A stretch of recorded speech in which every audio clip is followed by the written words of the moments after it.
Hello everyone. Today we will going to discuss about incremental model. Increment model के बारे में हम उसकी डेफिनेशन को देखेंगे, उसके एडवांटेजेस, उसकी डिसएडवांटेजेस एंड उसकी रिक्वायरमेंट को देखेंगे कि कब हम इंक्रीमेंटल मॉडल का यूज़ कर सकते हैं। स्टार्ट करते हैं उसकी डेफिनेशन से। इस मॉडल में क्लाइंट को सभी रिक्वायरमेंट का पता होता है और क्लाइंट उस प्रोजेक्ट के लिए वेट नहीं करता, उसे वो प्रोजेक्ट इमरजेंसी में चाहिए होता है। क्लाइंट को एक पर्टिकुलर टाइम से पहले ही उस प्रोजेक्ट की नीड होती है। क्लाइंट उस सभी फंक्शनलिटी को हमारे पास में लेकर आता है और कहता है कि मुझे शॉर्ट टाइम में इस प्रोजेक्ट को कंप्लीट करके दे दीजिए, जो कि पॉसिबल नहीं होता है। शॉर्ट टाइम में सभी फंक्शनलिटीज़ को फुलफ़िल करना थोड़ा डिफ़िकल्ट होता है।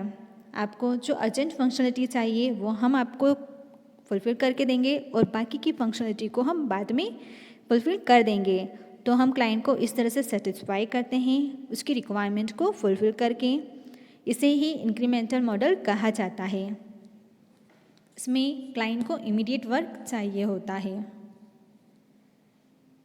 जो हमारा इंक्रीमेंटल मॉडल होता है उसे स्मॉल पार्ट्स में डिवाइड कर दिया जाता है। देन हर एक मॉड्यूल पर क्या किया जाता है, वर्क किया जाता है। कब तक काम किया जाता है, जब तक कि होल रिक्वायरमेंट फुलफिल ना हो जाए। नेक्स्ट हम बात करेंगे when to use the incremental model. Incremental model का यूज़ कब किया जा सकता है, जब सिस्टम की रिक्वायरमेंट को क्लियरली समझा जा सकता है, जब किसी प्रोडक्ट की प्रारंभिक रिलीज़ की मांग होती है, जब सॉफ्टवेयर इंजीनियरिंग टीम बहुत अच्छी तरह से कुशल एंड प्रशिक्षित नहीं होती है, जब हाई रिस्क वाली विशेषताएं या फिर गोल्स इन्वॉल्व होते हैं।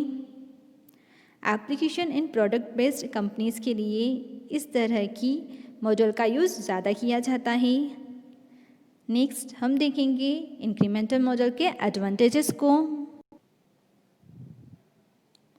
सॉफ्टवेयर की जो लाइफ होती है उसके दौरान सॉफ्टवेयर जल्दी से उत्पन्न किया जा सकता है। ये रिक्वायरमेंट्स एंड स्कोप को बदलने के लिए फ्लैक्सिबल है।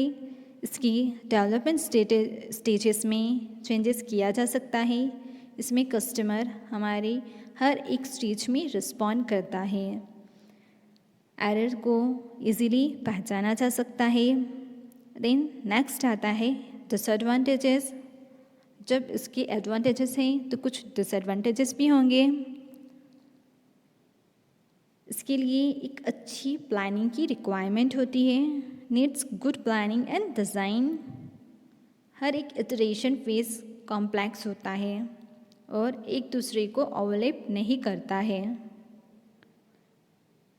देन इसमें जो यूनिट्स होती है उन यूनिट में किसी तरह की प्रॉब्लम को सॉल्व करना डिफ़िकल्ट होता है, क्योंकि अगर किसी एक यूनिट में चेंज किया है तो हर एक यूनिट में या मॉड्यूल में क्या करना पड़ेगा, हर एक मॉड्यूल में चेंज करना पड़ेगा, जो कि बहुत ज़्यादा टाइम कंज्यूमिंग हो जाएगा।